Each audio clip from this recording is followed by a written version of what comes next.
Welcome to Intelligence Spotlight. Today's episode sits in the messy middle of modern conflict, not just bullets and battle lines, but influence, risks, and system under pressure, in the kind of environments where decisions are made with incomplete information and real consequences. We're talking about intelligence as a practical discipline, how institutions understand conflict dynamics, how they respond under uncertainty, and how open source work is increasingly blended with the other forms of research, including dark web and crypto-enabled tracing. And we're going to push the so what question, because insight is easy to admire, much harder to turn into action that actually protects people, shifts behavior, or reduces harm. This is Intelligence Spotlight. Let's get into it. My guest today is Kate Millar. She is an intelligence and communication specialist working across conflict, security, and humanitarian contexts in the Middle East. Her work focuses on building intelligence capabilities that help institutions understand and respond to conflict dynamics, risk, and influence, combining both open source intelligence with dark web and crypto-enabled research. She also leads OSINT innovation at Siren Analytics and previously worked with the Center for Information Resilience, contributing to open source investigations in disinformation analysis across active conflict zones, including Ukraine, Gaza, Sudan, Myanmar, and Afghanistan, with a focus on hybrid warfare. And if I may, Kate, welcome to the Intelligence Spotlight. Qais, hello. Lovely to be here. Thank you for having me and for such a kind and thorough introduction. Well, it's my pleasure having you on the Intelligence Spotlight. So first thing first, I may have missed a lot of details in your introduction. So if you were to meet yourself 10 years ago, how would you introduce yourself to yourself? Well, 10 years ago, I was a desperate believer in the United Nations, in diplomacy, and I think that landscape has changed significantly, and that's also what we're going to be talking about a lot today. So I would tell myself to prepare to have a 180 in my mindset, in how I believe institutions and international law works. And I would say I would describe myself as a bit of a bandit, I guess, in terms of the international law sphere, where I trained and I fully believed in these institutions and the rule of law and the international community and the rules-based order.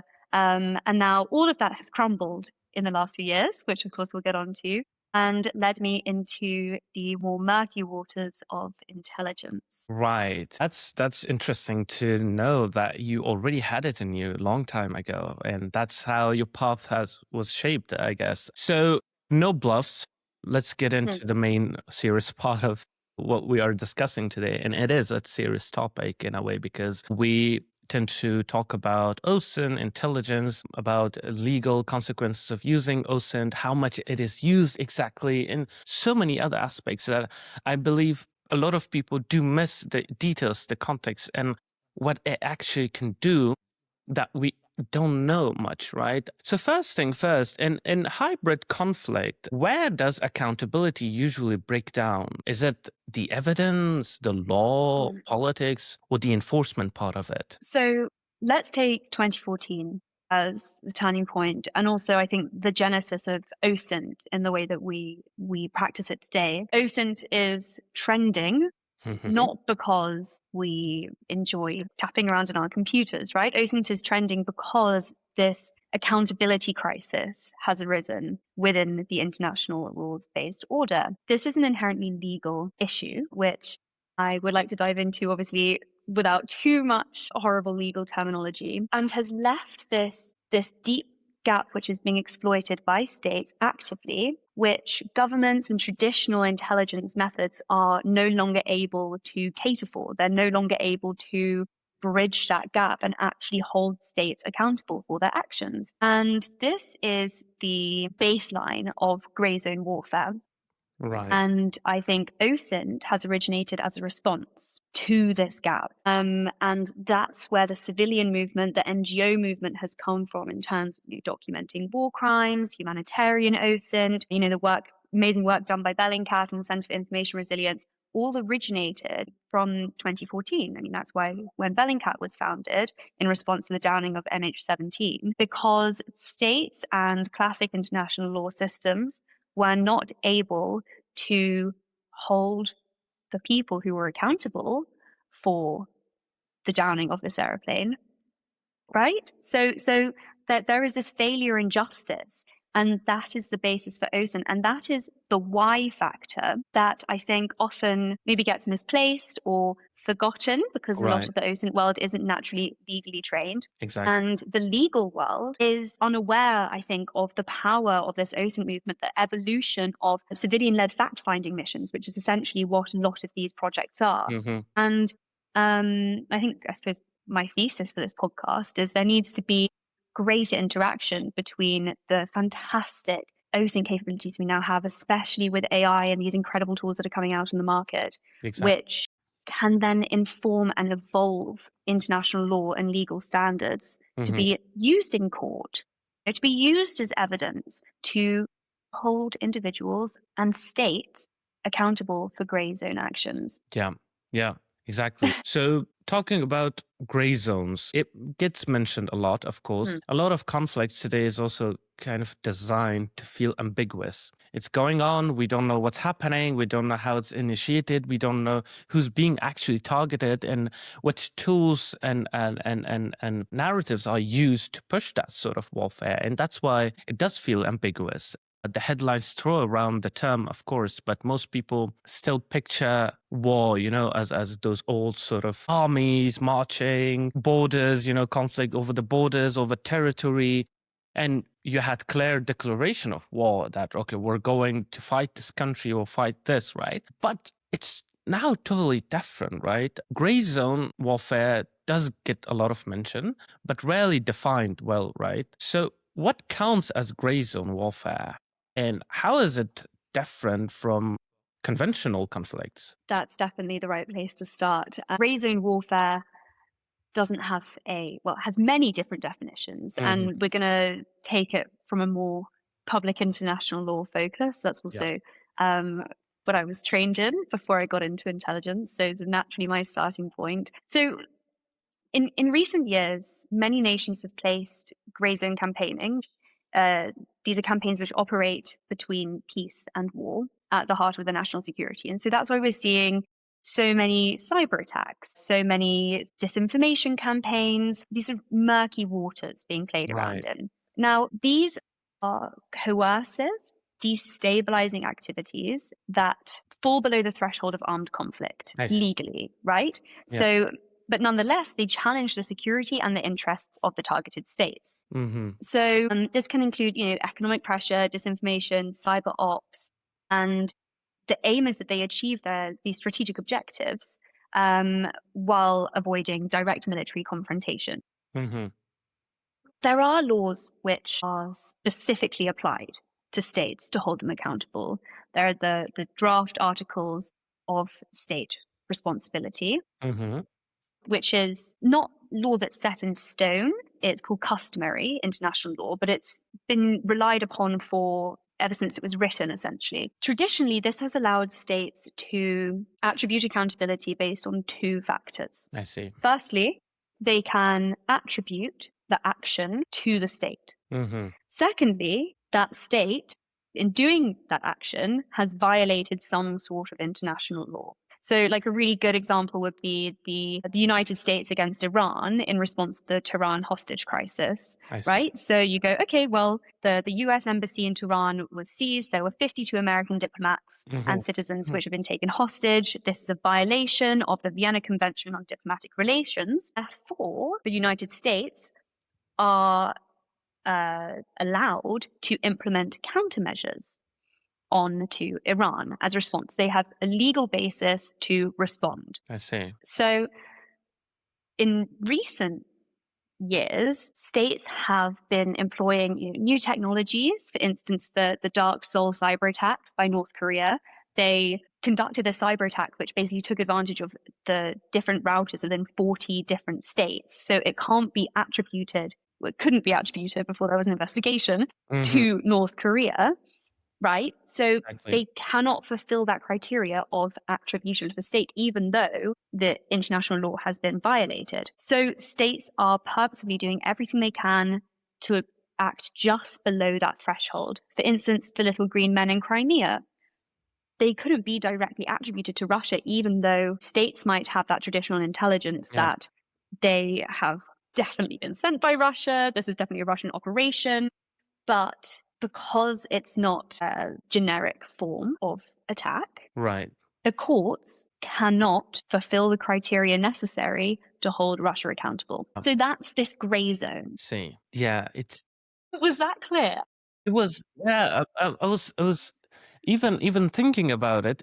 It is gray zone because in a way, if you are truly seeking some sort of accountability, I think you operate in this gray zone area in a way, which could be interpreted in different ways from different countries. They would interpret even the international law differently. And I guess it could be for lawyers to interpret that how they want, because that's their job, interpretation of the law and the constitution and how it is being implemented. But to understand that breakdown, right, I guess we have to pin down one word that keeps coming up, especially states are accused of actions they deny. Plausible deniability. Absolutely. And that word is attribution, which you already touched upon, right? So for non-lawyers, what does attribution mean in international law? And what does the system typically require before it is willing to say that state is responsible? So it's actually more simple Right. than it sounds. And it is a complicated sounding question, but there are very clear tests which have been relied upon in international law.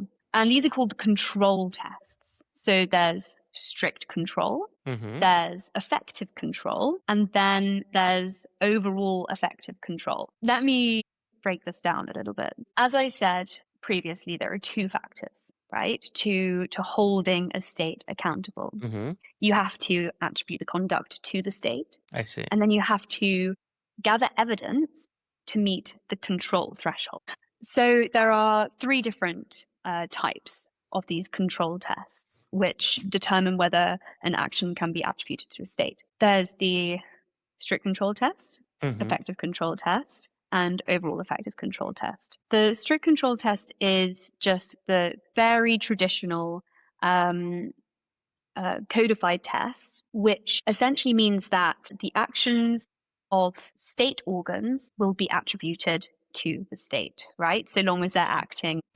That's very simple. It means, for instance, just like all the cyber activities of the Netherlands Defense Cyber Command are fully attributed to the state. If it's given power to by the state, then it's actions of state actions, right? Exactly. Super simple. However, obviously that's being obfuscated by situations like the Dark Soul cyber attacks. Yeah.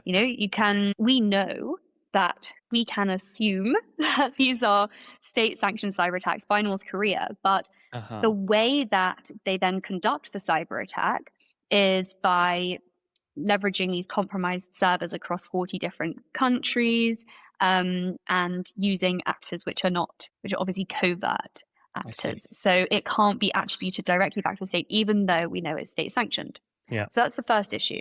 Then we have the other form of attribution, which applies to non-state actors, so like terrorist groups or the Wagner Group. So obviously, since 2014, Russia's been widely believed to be employing the Wagner Group across Syria, Libya, Sudan, Central African Republic. Basically, any place that they have some sort of involvement in, the Wagner Group is likely to be. And this employment of a non-state actor has provided Russia with plausible deniability for its malicious and impactful activities, because essentially the test for whether a state has exercised direction and control over the conduct of a non-state actor is determined by the effective control test. And satisfying that test requires that the state control the specific activities which have caused the wrongful conduct from beginning to end. So it's like highly idealistic, this idea that a state will be controlling a non-state actor's actions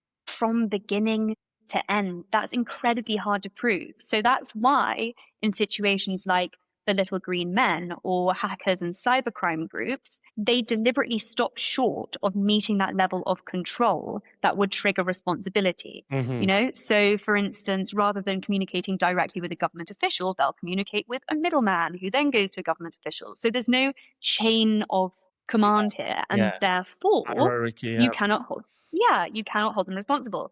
Then there is this final test, which I think is highly relevant and in the direction that we need to be moving in international law, in coordination with OSINT right. practices, which is called the effective overall control test. And this was established in the Corfu Channel case, I see. which was when there was a British ship which was sailing through Albanian territorial waters, and it struck a mine. Oh, wow. And you would assume that the Albanian government would be aware of such mines in its water, and there was no direct evidence of the Albanian government being involved in the mine laying. So initially, the consensus was that, well, if the Albanian government didn't do it and they weren't aware of it, then they can't be held responsible. But the ICJ came back and said, well, because of the amount of surveillance that Albania has within their territorial waters, they must have been aware, and therefore they had effective overall control of the situation, so they can be held accountable. Now, what effective overall control requires to be effective as an attribution standard and hold states responsible is evidence. Right. And that is where OSINT comes in. Mm-hmm. You know, if we can prove, you know, you could look at marine traffic, for instance. Were there any official Albanian vessels, like the Coast Guard, for instance, around the area of the mines within the weeks that they were being planted, right? Was there surveillance from these vessels on the vessels that are suspected of planting the mines? Right, yeah. If you can identify that, then there's a strong eventual basis to hold Albania accountable. Yeah. And that is why OSINT is so powerful. But there's now this mismatch between all these fantastic civilian groups and organizations collecting a huge amount of intelligence on war crimes, monitoring malicious actions by states. Yeah. But in the majority of cases, it is not yet deemed as valid evidence in court. But at the same time, exactly at this moment, the issue also rises with an OSINT, right? I'm sure you've seen a lot of incidents that occurred since last year. I mean, in 2025 until now, we see a sudden rise in using OSINT tools by individuals that have no knowledge of OSINT or its practical methodology, how it should be used, and the context around it, right? And at the same time, how OSINT tools or screenshots of, let's say, a flight radar or the maritime status of ships and vessels, right? How much of that is being used, right? And disinformation campaigns or things like that. For instance, we had a while ago with the Iranians' airspace, a lot of accounts will keep sharing the old screenshots of how these airplanes are monitoring Iran's airspace, or Khomeini has fled the country to Russia. Look at that plane, heading to Russia, things like that. But it's interesting because I want to pose another question on that part, because there are things that the intelligence community or intelligence services, which they operate completely differently. Of course, OSINT is a bigger part of what they do, but it's totally different. That's, I think, people confuse. The confusion comes there. Well, if you're doing OSINT, you're like a spy or you know about intelligence, but it's totally different, right? And these intelligence services may have that high confidence privately about certain events and things, but much of that remains classified and we don't know that, right? Yeah. So why does the inability to show public proof so often block legal accountability? Honestly, because the legal system just hasn't caught up with modern technology and the way that things are nowadays. Yeah. It's an incredibly outdated system. It was written in the 1960s and it's not changed. I think the pressing question really here for the intelligence community who are listening is this big question of, okay, well, what can we do? And also, since OSINT is such a new practice, right? It's only become mainstream within the last few years in civilian in a digital space, I would put it in that way. Yeah, in the digital space, exactly. Yeah. How can we formalize it? How can we make something more centralized and more useful, and also stop it from going off on these dangerous tangents of actually potentially propagating more disinformation? As Yeah. you said, people sharing screenshots which actually aren't accurate, and because you call it OSINT, you're quite inclined to go, okay, well, this person's done their research properly, and so it must be true. Yeah. What can we do? And I think this comes down to really enforcing standards within the OSINT community for how we conduct our investigations, how we audit our investigations, professionalizing it in terms of training. You know, how do we access information? How do we present that information Right. in a way that it then enables institutions like the ICJ, for instance, to take that OSINT seriously and with enough weight that it can use it with as close to 100% certainty as possible as evidence. Yeah. And that's why at the start of this conversation, I really referred to myself as a bit of a bandit, because that's how you feel sometimes. You know, when you're doing OSINT, you're going, like, I'm snooping around the internet and I'm finding out all of these things. But you have to have an objective when you're doing OSINT to Yeah. Right. properly do it, to actually be useful. You have to have that bigger picture in mind. What am I contributing to? Yeah. You know, it has to be very purpose driven. Yeah. And on that, I guess you earlier mentioned that since 2014, the OSINT moved from being this niche practice, right, to only certain groups employing that, to something central in conflict and accountability debates in civilian sector, in the civil society and human rights mechanism. So changed, in your opinion, in that period that made OSINT feel essential. What was that tipping point based on your observation? It's a realization of the failures of the institutions which we so relied upon Yeah. ever since they were established in the middle of the last century. Realization that now modernization, technology, you know, now AI has Yeah. moved on to a point where it is incredibly dangerous Yeah. and it is incredibly agile, and it's able to move around these boundaries that we had initially set. And there's a lot of frustration I see. You know, I was writing my thesis on grey zone warfare. I did a belated master's a couple of years ago at the University of Amsterdam. Wow. At the time of the ground invasion in Gaza. Mm-hmm. And it's very hard to write an international law paper when there's Ukraine going on, the genocide in Gaza going on, and a million other conflicts around the world. And you start identifying these actors, you know, individuals, also states, and, you know, ticking off how much of the Rome Statute, the war crime statute, which has been violated. And you see absolutely no consequences. There's no justice. There is a justice vacuum. Yeah. And people are frustrated. People are frustrated and realizing that if we want to have any sense of accountability within our international society, we must take it into our own hands, you know, making an Instagram, like the Instagram posts, the TikToks, the whole social media movement around Ukraine and Gaza has been absolutely game changing. You know, people are realizing that, you know, you can't have a government official lying and saying, you know, this war crime didn't happen, or this is what Gaza currently looks like. We haven't destroyed any buildings in civilian areas. And then you have aerial footage and satellite footage of a destroyed area. We're now fact checking. People are digitally astute. Right. And that's the change. It's a very grassroots movement, OSINT. Yeah.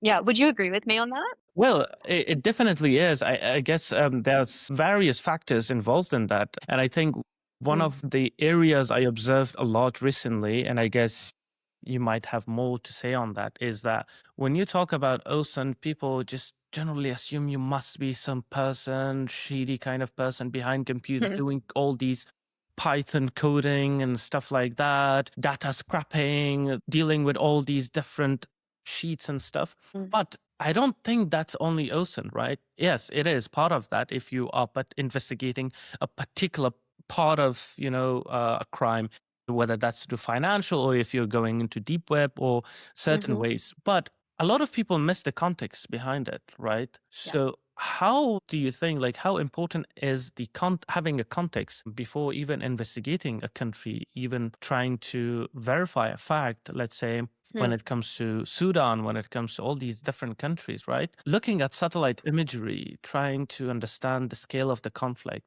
it's not a very technical work, is it? No, you're absolutely right. It's not, and it does all come down to context. As we've covered, the context of why is OSINT important? Why do Yeah. we need it? The context of understanding the country that you're researching, understanding the context in which your satellite imagery screenshot is being positioned Yeah. is equally, if not more important. I'm actually take this opportunity to briefly plug a book I am writing because it is very relevant. Oh, wow. Tell us. We'd love to hear more on that.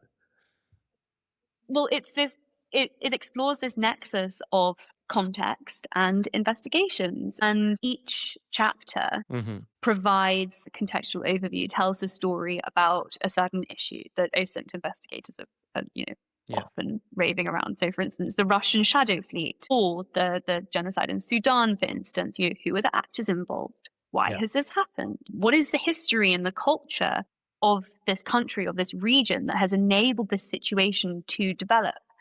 Because setting that scene, setting the stage, and having a holistic understanding of the circumstances in which you're investigating is absolutely essential to then go, okay, well, what is useful to investigate? What is next?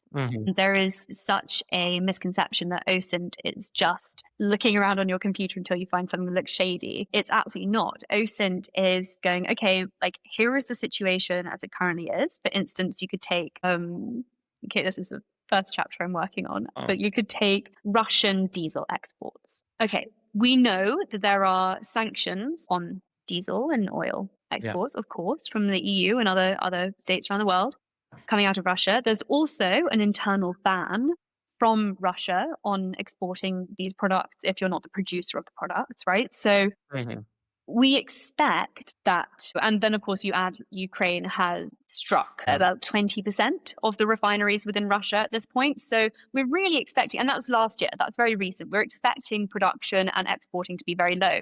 So then when you start looking that up and you see that there's a new article that was published recently, a couple of weeks back, January is expected to be Russia's greatest month for diesel exports. We're going to export 2.2 million tons of diesel out of Primorsk. Oh, wow. Which is a prominent diesel terminal. And that's when it starts ringing alarm bells. Only having the context of the scenario would allow you to read that article and go, wait, what? What's happening there? Where is that oil going? Who is taking it? And then you can go onto Marine Tracker and you go, well, I expect that if they're going to be exporting 2.2 million tons, or don't quote me on that figure, I think it's around that, of diesel, there've got to be some oil tankers hanging around the Gulf of Finland, right? Let's have a look around Primorsk.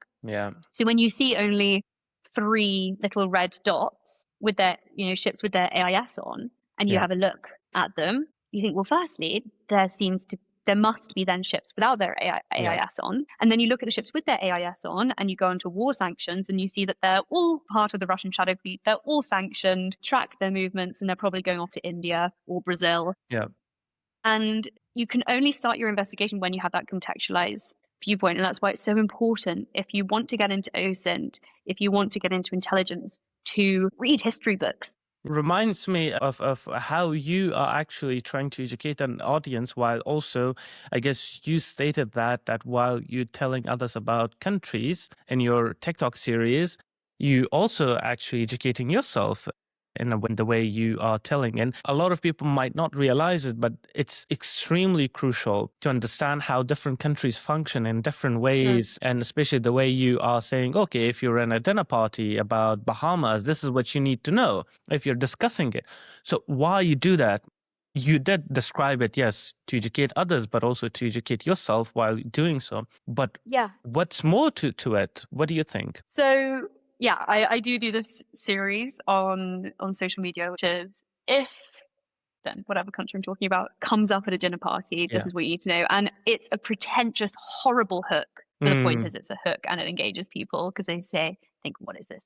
What is this girl going to tell me? She's clearly not from the Bahamas or from Afghanistan or whatever country she's talking about. point of these videos was actually just arose from me realizing I am embarrassed at how little I know about the world. You know, you can claim to be an intelligence professional, claim to want to work for peace and security in the Middle East, which is my job title. Well, I need to know a hell of a lot about the Middle East then, if that's going to be my role. That is a huge responsibility to take on. And I didn't.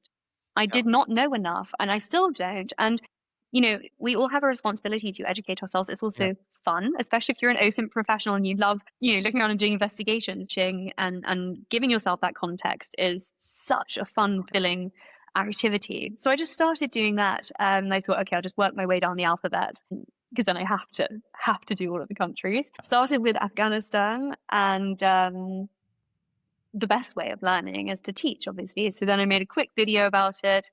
And it got, you know, it's been 1.5 million views at this point. And that signaled to me that people are so hungry to learn. You know, we all want to learn. We all want to understand each other better. But it just, I don't know, I think learning about everything in the world feels like an overwhelming task. So taking it country by country was kind of my starting point. But yeah, then it's really helped me with my actual work, with my investigations and consulting advice I do, because I know a little bit more about what I'm talking about. Very, very little. I'm only on B, but well, yeah, that's extremely important. I always have this discussion with people from the same community, or generally, like, how do you do? Also, how do you know that happened in that place? You have to be expert in that place to talk about that place. Well, I guess the biggest part of being a good center is to have a general knowledge. You don't have to be expert in a country, but you have to have a general knowledge of that country, for instance, or generally about the world, how the world functions, because we may see like how disconnected we are culturally, linguistically, economically, and at different aspects, but we're all very connected at the same time, right? How one thing in one country can affect or have consequences on another country or on another region, right? So that's why having a knowledge of the world, of different countries, are extremely crucial for the OSINT and for the context part, right? Because that's what's important. You may be good at coding, doing open source intelligence through Python, but if you don't have the overall context, then you don't have the intelligence. You don't have the analysis. You may get a result, but you don't have that intelligence that requires predictions, that requires what may follow suit, right? So now I want to pose you a scenario-based question. I do that sometimes because we can understand more of a context of a topic more based on that scenario. So for you, let's say it's 7 a.m. in the morning or 7:30 a.m., however, whatever time you wake up, right? Newswire pings you at that time saying airstrike hit a hospital in a contested town. However, whatever town you want to see it, but it's a town. And within 1 hour, 3 competing videos circulates online and you see them. One shows a plume, one shows injured civilians, and the third one shows a building facade with a sign that could be staged, right? However, 2 Telegram channels claim it was a precision strike by side A. A well-followed account says it was a misfired airstrike or defense missile by side B, right? So one is more precision strike that was deliberate. The other was more like a defense side of a defense missile to defend, right? And it was misfired, actually. I guess this is, I'll give you why the scenario at the end after you answer this. But satellite imagery won't update until tomorrow, let's say, or they're sometimes not up to date, especially for OSINT communities. It's extremely expensive if you are just a random center, unless you're working for a very well-funded organization that could assign the task for the satellite imageries, right? Journalists are also trying to find out what happened, right? Trying to interview people on the ground, trying to ask different parties. And policymakers also want a statement by lunchtime, right? So it happened in the morning, so by lunchtime they have to give a statement. And the question is, with only open source material in a 4-hour window you have from morning till lunchtime, how would you structure the OSINT workflow to reach a responsible public positioning? I think it's more communication type of question. And what minimum evidentiary package would you require before you'd attach attribution to a specific actor? Crikey. Great question. People only say great question when they're trying to buy time. So, well, first off, if I had 4 hours and I'm a public affairs specialist, I would not be making any statements assigning attribution whatsoever unless I was very, very clear on it. So that's the first point with OSINT. With any sort of intelligence, you need to make sure that your claims are verified and accurate. Right. So just to caveat everything, what I would do is, obviously, we start by understanding what was struck. Did you say it was a hospital was struck? Yes. Okay. So we identify which hospital was struck, and then we get all of the 3 different images, and we go onto Google Earth or Yandex Maps or wherever this might be. In my head, it's in Ukraine, and we geolocate these from where these images were taken. Yes. Verify that the images actually belong to the site of the incident. So this third one with the slightly funky looking shop facade might or might not be a planted piece of material or disinfo. We need to identify that first. Once we verified, let's say we verified that all of the images are from the site of the incident, we would then, we have to understand, obviously, let's say state A is Russia and state B is Ukraine. Okay, so we will look at the type of plume. Let's say it's a very big plume and it's going to be some sort of rocket, some sort of missile, some sort of longer range munition that was used. So we know that Russia uses, let's say, a set of 5 to 7 missiles for longer range strikes.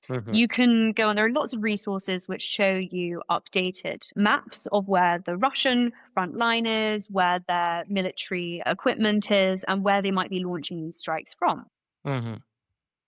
Once we've narrowed that down, let's say there's a space where they'd be launching rockets from, and it's about 30 kilometers away from this hospital. Okay, so that then narrows down the type of munition that could be used to, I don't know, let's say 3. The question here is, was it defensive, right? An accidental strike? Or an actual attack on a hospital, which of course is a war crime. So then what we can do is analyze the types of munition used and the area, the margin of error that they have. So with a lot of these munitions, they're incredibly accurate, and they might have only 12 meters of margin of error. So if there are no military targets surrounding this hospital and there's been a strike on said hospital using a munition which only has a margin of error of 12 meters, it's pretty impossible for Russia or State A, whoever it might be, to claim this was we didn't mean to hit the hospital. Because what else did you mean to hit, right? And that the hospital itself has a radius larger than 12 meters. It would really come down to the type of munition. But even so, making a public statement of attribution is obviously a more political decision, and not something as an OSINT analyst I would be responsible for. But certainly on paper, you can judge attribution by the type of munition used and the positions. And sometimes would you actually, I mean, that sometimes that actually takes time to even identify, because the fragments of that munition may be too small or too scattered, that actually requires more time to investigate, especially if there is a hot conflict ongoing. So you don't have that much time to actually do thorough investigation as to what happened. But I like the part where you answered that, okay, as an OSINT analyst, I would not attribute it quickly. I would come up with everything I have and just present it how it is. But of course, it has so many different angles. And I think this particular scenario happened quite in many places, but most of the times they were not investigated thoroughly. And most of the time the attributions were more like political statements rather than more like, okay, we have found out that the perpetrators are these group based on these evidence, right? So, I mean, that's if you take the example of the children's hospital in Kyiv, that was struck. I think they struck a fertility clinic, a maternity ward in the children's hospital in one day. The issue with attribution and were these hospitals struck with intent is still difficult to answer from a purely OSINT perspective in a legal scenario, right? Because as investigators, we can go, we can identify the missile in the sky. It's manufactured by Russia. It has a margin of error of 5 meters, and there are no military targets around this children's hospital in Kyiv. So we know all of this. Therefore, it was intended to hit the hospital. But then, because you mentioned evidentiary standards, from a legal perspective, that is still not enough to attribute the action back to the state, to hold them accountable, and to prosecute anyone for this war crime. All we can do with the current legal setup is go, oh, well, tick off that box on the Rome Statute. There was a hospital in Ukraine with a lot of children with cancer in it that was bombed. Yeah. And that's where it ends. Definitely is a part of a massive part of accountability mechanisms and the legal aspects of how OSINT could be used in that sense, because sometimes you don't have access to the closed sources on that regard who actually fired it, but you may use OSINT in that sense. Kate, I really love to know, what are your 3 favorite keywords in your career? My 3 favorite keywords in my career. But you know what? First one is curious. Stay curious. Any good OSINT investigator, any good investigator at all, is just simply curious. You have to find something you nerd out on and keep looking. A lot of the time it's unsatisfying work because you don't find anything, but you have to stay curious, follow all of your leads, and you will get there. Tenacity. I know these aren't very technical words, but I think they're at least applicable. You have to be tenacious in your investigations. Like the scenario that you just brought up, it can be frustrating sometimes, especially when you go, look, all the evidence is here to say that there's a very clear war crime. You have to keep collecting evidence. You have to verify it so that it's absolutely undisputable. Be tenacious, be curious. And the last word would be, maybe for those who would like to be in the field in a more than voluntary way, it's a tough field to get into. Everyone wants to get into intelligence because you see it as a sort of like sexy, mysterious industry. Be grounded. You know, really, if you want to get into this industry, you want to do useful investigations, really talk to yourself about why. And give yourself your personal context, because we talked about the legal context, we talked about the context of the states that are involved. Give yourself a why. You know, why am I interested in OSINT? Do I just like watching videos of cars being blown up, or is it actually I really want to help people who are stuck in human trafficking? Do I want to help accountability and justice by documenting war crimes? Give yourself a why, and that will guide you in your work and your life. So yeah, there we go. Amazing. Kate, thank you for being at the Intelligence Spotlight. It was a pleasure having you. It was an absolute pleasure, Qais. Thank you so much for having me.